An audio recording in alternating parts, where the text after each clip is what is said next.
আলাইকুম, আপনাদের সকলকে স্বাগতম জানাচ্ছি বেসিক টু অ্যাডভান্স সিটিএফ এর ষষ্ঠ ভিডিওতে। এই ভিডিওতে আমরা দেখব বেসিক টার্ম অফ ক্রিপ্টোগ্রাফি, অর্থাৎ ক্রিপ্টোগ্রাফির যে বেসিক বিষয়গুলো আছে সেই বিষয়গুলো দেখব।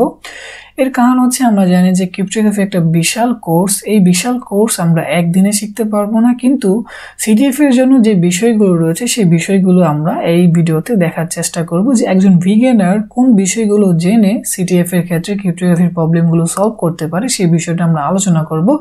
আর আমরা চেষ্টা করব যে ক্রিপ্টোগ্রাফির বিষয়গুলো স্টেপ বাই স্টেপ দেখানোর জন্য। ওকে, তো এই ভিডিওতে প্রথমে আমরা বেসিক টার্ম নিয়ে আলোচনা করব, সেটা হচ্ছে সিমেট্রিক ক্রিপ্টোগ্রাফির জন্য। তো সিমেট্রিক ক্রিপ্টোগ্রাফিতে আপনার বেসিক কোন টার্মগুলো জানা দরকার, কোন বিষয়গুলো জানা দরকার সেই বিষয়গুলো নিয়ে আমরা আলোচনা করব। তো আপনি যে কাজটা করতে পারেন, প্রথমেই সিজার সাইফার সম্পর্কে জানতে পারেন, যেটা ইতিমধ্যে আমরা পূর্বে ভিডিওতে দেখেছিলাম যে সিজার সাইফার বিষয়টা কি। তো সিজার সাইফারে যে বিষয়টা হয় যে আপনি লেটারকে রিপ্লেস করতেছেন পজিশন অনুসারে, তো এই বিষয়গুলো কিন্তু বলা আছে। এই যে ক্যাটাগরিগুলো আছে, এই যে টপিকগুলো আছে, কন্টেন্টগুলো আছে, এগুলো ধরে ধরে আপনি শিখে নিলে তাহলে আপনার বেসিক টার্মগুলো দেখা হয়ে যাবে। তাহলে আপনি খুব সহজেই সিটিএফ এ ক্রিপ্টোগ্রাফির প্রবলেমগুলো সলভ করতে পারবেন। আচ্ছা, এরপরে আপনি দেখতে পারেন রোড 13, তো তারপরে আপনি দেখতে পারেন বিগনিয়ার সাইফার, তারপরে দেখতে পারেন মোর্স কোড, তারপরে বেকন সাইফার, তারপরে আলফাবেটিক্যাল সাবস্টিটিউশন, তারপরে আপনি দেখতে পারেন ওকে। তো এই বেসিক বিষয়গুলো দেখতে পারেন। এখন প্রশ্ন হচ্ছে এই বেসিক বিষয়গুলো আপনি কিভাবে দেখবেন। এই বেসিক বিষয়গুলো একেবারে বেসিক, এগুলো আপনি ব্লগে ভিডিও দেখতে পারেন অথবা আপনি গুগলে সার্চ করে নিতে পারেন। তো এখানে বেসিক বিষয়গুলো আপনি দেখে নেবেন। ওকে, এখন এই প্রবলেমগুলো যদি আপনার থাকে তাহলে আপনি কিভাবে সলভ করতে পারেন। এই জন্য আপনি যে কাজটা করতে পারেন যে অনলাইন টুলস ইউজ করতে পারেন। তো এই জন্য আপনি ইউজ করতে পারেন সাইবার শেফ, তো খুব জনপ্রিয় একটা টুলস। তো এই টুলসের মাধ্যমে এই প্রবলেমগুলো সলভ করতে পারেন। তারপরে আপনি ইউজ করতে পারেন সিজার সাইফার টুলস, তারপর আপনি ইউজ করতে পারেন বিগনিয়ার সলভার। তো এই বিষয়গুলো আমরা দেখি যে কোন বিষয়গুলো এগুলো আছে, এগুলো আমরা দেখার চেষ্টা করি। ওকে, তো আমরা যদি এখানে দেখতে পাচ্ছি ইতিমধ্যে আমরা পূর্বে ভিডিওতে এই টুলসটা ইউজ করেছিলাম। তো এটা হচ্ছে মূলত সিজার সাইফার টুলস। তো এখানে যদি আপনি ক্লিক করেন তাহলে এখানে দেখতে পাচ্ছেন যে ক্রিপ্টোগ্রাফির বিভিন্ন বিষয়গুলো এখানে আছে। যেমন ইতিমধ্যে আমরা যদি বলে থাকি যে রোড 13, তাই না? তো এটা এখানে ক্লিক করলে কিন্তু আপনি রোড 13 এর যে ক্রিপ্টোগ্রাফি প্রবলেমগুলো সলভ করতে পারবেন। তারপরে আরও যে বিষয়গুলো এখানে আছে যদি আপনি ক্লিক করেন এখানে দেখতে পারবেন যে বিষয়গুলো কিন্তু এখানে আছে। তো এর মধ্যে যেগুলো একেবারে বেসিক সেই বিষয়গুলোই কিন্তু আমরা এখানে বলার চেষ্টা করেছি। এই বেসিকগুলো দিয়েই আপনি ক্রিপ্টোগ্রাফির কাজগুলো শুরু করতে পারবেন। ওকে, তারপরে এখানে মোর্স কোডের কথা দেখতে পাচ্ছেন, তারপরে হ্যাশ ফাংশন আছে, তারপরে আপনি এখানে দেখতে পাচ্ছেন যে ওকে, তো বিগনিয়ার সাইফারের কথাও এখানে বলা আছে। তো এই ছিল বিষয়। তারপরে আপনি টুলস হিসাবে ইউজ করতে পারেন সাইবার শেফ। ওকে, খুব জনপ্রিয় একটা টুলস, অনলাইন টুলস। তো এখানে আপনি দেখতে পাচ্ছেন যে বিভিন্ন বিষয় এখানে রয়েছে ক্রিপ্টোগ্রাফির। এই বিষয়গুলো এই টুলসের মাধ্যমে আপনি বিভিন্ন প্রবলেম ক্রিপ্টোগ্রাফি সলভ করতে পারেন। ওকে, তারপরে আপনি যে কাজটা করতে পারেন যে বিগনিয়ার সলভার ইউজ করতে পারেন। তো এটা সার্চ করে দেখে নেবেন। এরপরে বেসিক টার্ম হিসেবে আমরা যে বিষয়টা দেখব সেটা হচ্ছে হ্যাশ ফাংশন যদি থাকে তাহলে আমরা কিভাবে সলভ করতে পারি। ওকে, তো হ্যাশ ফাংশনের ক্ষেত্রে যে বিষয়টা দাঁড়ায় যে বেসিক টার্মগুলো সেটা হচ্ছে MD5, এটার মিনিং হচ্ছে মেসেজ ডাইজেস্ট 5। তারপরে আপনি দেখতে পাচ্ছেন যে SHA1, এটা হলো সিকিউর হ্যাশিং অ্যালগরিদম 1। তো এই যে বিষয়গুলো আছে সেগুলো কিন্তু আপনি দেখে নিতে পারেন যে MD5 মানে কি, তারপরে এটা মানে কি, MD5 এর ক্ষেত্রে বিট লেন্থ কত হয়, তারপরে SHA1 এর ক্ষেত্রে বিট লেন্থ কত হচ্ছে। আচ্ছা, তারপরে আপনি এটা দেখতে পারেন তারপরে দেখতে পারেন এটা, তারপরে আপনি এটা দেখতে পারেন, তারপরে দেখতে পারেন হ্যাদ। তারপরে আপনি এই জন্য আপনি কি টুলসগুলো ইউজ করতে পারেন। তো এই জন্য টুলস যেগুলো ইউজ করতে পারেন সেগুলো হচ্ছে সাইবার শেফ, তারপরে ইউজ করতে পারেন হ্যাশক্যাট আপনি কালি লিনাক্সে পাবেন। তো তারপরে আপনি জন্দা রিভার ইউজ করতে পারেন, যেটা খুব জনপ্রিয় একটা টুলস, বিশেষ করে বিভিন্ন হ্যাশিং অ্যালগরিদমের মাধ্যমে যে হ্যাশগুলো করা হয় সেগুলো ক্র্যাক করার জন্য। তারপরে আপনি অনলাইনের বিভিন্ন টুলস সার্চ করতে পারেন কিভাবে, অনলাইন হ্যাশ ডিকোডার টুলস। তারপরে কিন্তু এগুলো আপনি খুব সহজেই কি করতে পারেন, ক্র্যাক করতে পারেন, সেটা আমরা প্র্যাকটিক্যালি দেখব একটু পর। এরপর যে বিষয়টা আছে সেটা হচ্ছে যে বেসিক টার্ম অফ ক্রিপ্টোগ্রাফি, সেটা হচ্ছে এসিমেট্রিক ক্রিপ্টোগ্রাফি। তো আমরা ইতিমধ্যেই জানি যে এসিমেট্রিক ক্রিপ্টোগ্রাফিতে কি হয়, যে একটা পাবলিক কি ইউজ করা হয় আর একটা হচ্ছে প্রাইভেট কি। পাবলিক কিটা কি করা হয়, পাবলিক কিটা ইউজ করা হয় ইনক্রিপশন করার জন্য। আর আমরা জানি যে ইনক্রিপশন মানে কি, ইনক্রিপশন মানে হচ্ছে যে প্লেন টেক্সটটাকে সাইফারে নেওয়ার জন্য যে প্রসেসটা সেটা হচ্ছে মূলত ইনক্রিপশন।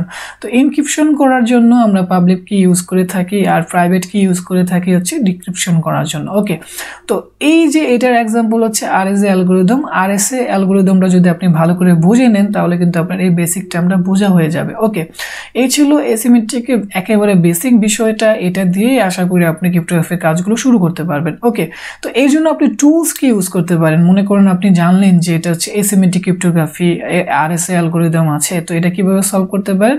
খুব সহজ একটা টুলস আছে, সেটা হচ্ছে OpenSSL। এটা দিয়ে আপনি আরএসএ অ্যালগরিদমের প্রবলেমগুলো সলভ করতে পারেন। তারপরে অনলাইনে টুলস আছে, এই টুলস দিয়ে আপনি সলভ করতে পারেন। তারপরে আপনি যদি পারেন তাহলে পাইথন কোড দিয়ে আরএসএ অ্যালগরিদমের ক্রিপ্টোগ্রাফি প্রবলেমগুলো সলভ করতে পারেন। ওকে, এরপরে সর্বশেষ বেসিক টার্ম হচ্ছে যে ইনকোডার সিস্টেম, যেটা খুব বেশি জনপ্রিয় এবং খুব বেশি কাজে লাগে। সেটা হচ্ছে বেস 64, তারপরে বাইনারি, তারপরে বেস 32, তারপরে হেক্সাডেসিমাল, তারপরে AES অ্যাডভান্স ইনক্রিপশন স্ট্যান্ডার্ড, তারপরে DES ডাটা ইনক্রিপশন স্ট্যান্ডার্ড। এই বিষয়গুলো আপনার বেসিক ইনকোডার সিস্টেম, এগুলো দেখে নেবেন তাহলে খুব সহজে বুঝতে পারেন। তো বেস 64 এর মধ্যে যে বিষয়টা থাকে যে দুইটা ডাবল ইকুয়াল থাকে। বাইনারি আমরা জানি যে 0 1 1 থাকে, হেক্সাডেসিমাল আমরা জানি যে 0 থেকে 10, তারপরে ABCDEF থাকে।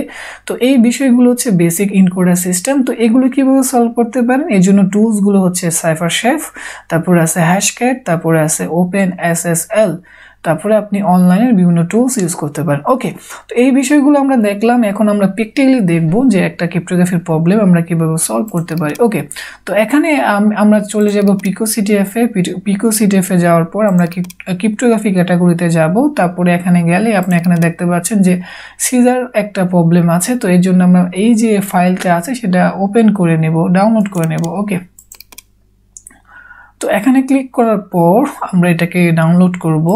এটা ছিল আমাদের তো আমরা যদি এটা কপি করে নেই, শুধু এতটুকু কপি করে নেই, তারপরে আমরা এখানে যেহেতু বলাই আছে যে এটা একটা সিজার সাইফার, যেহেতু এখানে আমাদের হিন্টস দেওয়া আছে সিজার, আমরা যে কোনো প্রবলেম সলভ করার ক্ষেত্রে যদি আমরা নাম রিড করি তাহলে খুব সহজে বুঝতে পারবো যে এটা আসলে কোন ধরনের প্রবলেম হতে পারে। ওকে, তো আমরা যদি টুলস ইউজ করি, এখান থেকে যে টুলসগুলো আমরা এখানে কথা বলেছি, তো এখান থেকে আমরা যে কোনো টুলস ইউজ করতে পারি আমাদের ইচ্ছা মতো। তো আমি এই টুলসটা ইউজ করব। তো এখানে পেস্ট করব। পেস্ট করার পরে যেহেতু সিজার বলাই আছে এখান থেকে চুজ করে নেব।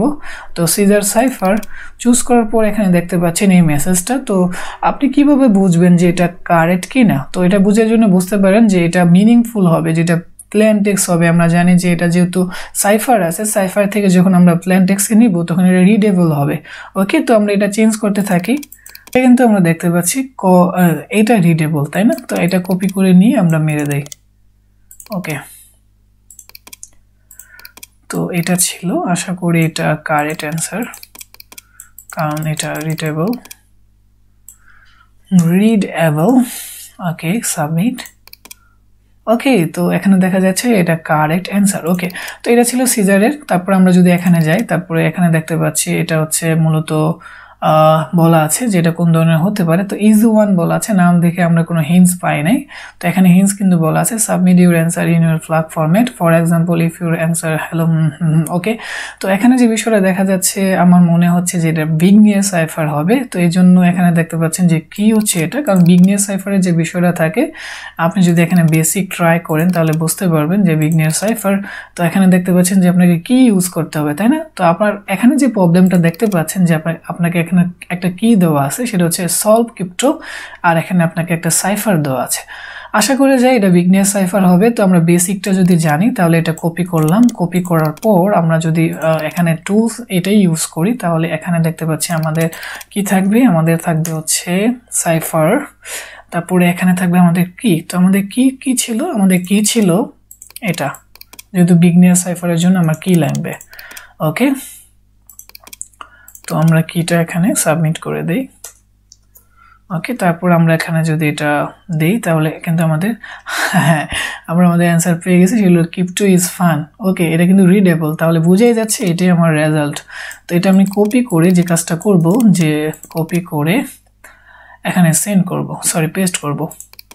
তো ফরম্যাটটা আগে বলে নিই, আমাদের ফরম্যাট হচ্ছে পিকো, তারপরে সিটিএফ, তারপরে সেকেন্ড ব্রেকেট, তারপরে আমাদের রেজাল্ট, তারপরে সেকেন্ড ব্রেকেট ক্লোজ। এরপরে সাবমিট ক্লিক করার পর দেখা যাচ্ছে যে ইয়েস আমাদের প্রবলেমটা সলভ হয়ে গেল, কারেক্ট। ওকে, তো এটা ছিল বেসিক। আমরা দেখতে পেলাম যে এটা কিভাবে বুঝলাম বিগনিয়ার সাইফার, সেটা কিন্তু আমরা বেসিক আগে থেকেই জেনে নেব, যে বেসিকটা আমরা জেনে নেব। এরপরে এখানে দেখতে পাচ্ছেন একটা প্রবলেম যদি আমরা সার্চ করি, তো এখানে বলা আছে ইয়েস, এখানে খুব ইজিলি বলা আছে।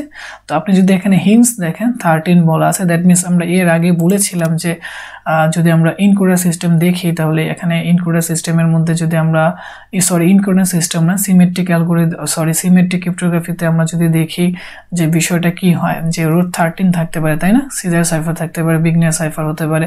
তো রুট 13 আমরা যদি বেসিক দেখি, তাহলে রুট 13 এখানে বলাই আছে যে রুট 13 নামে সাইফার হতে পারে। তো আমরা এটা পুরোটা কপি করে নিই, কপি করে নিয়ে আমাদের টুলস এটা ইউজ করতে পারি, অথবা এখানে ইউজ করতে পারি, আপনি আপনার ইচ্ছা মতো টুলস ইউজ করতে পারেন। তো আমরা এটা ইউজ করব।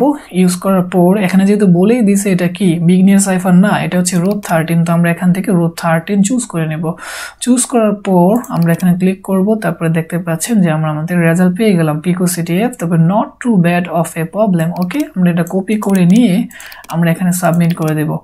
তো এই ছিল বেসিক বিষয়। আমরা যদি এখানে সাবমিট করি দেখা যাচ্ছে এটা কারেক্ট। তো এটা ছিল ক্রিপ্টোগ্রাফির বেসিক বিষয়, আশা করি আপনারা বুঝতে পেরেছেন। তো এই ভিডিওতে আমরা দেখলাম যে আমরা ক্রিপ্টোগ্রাফি অ্যাজ এ বিগিনার হিসেবে কিভাবে শুরু করতে পারি। তো এই বিষয়গুলো এখানে যে টপিকগুলো আছে, এই টপিকগুলো ধরে ধরে আপনি বুঝে নেবেন। মূলত আপনি যে বিষয়টা বুঝবেন যে আসলে কোন ক্রিপ্টোগ্রাফি কোন ধরনের, যেমন সিজার সাইফার আপনি কিভাবে বুঝবেন যে বিগিনার সাইফার, এই বিষয়গুলো বুঝে এই টুলসগুলো ব্যবহার করে চেষ্টা করবেন সলভ করার জন্য।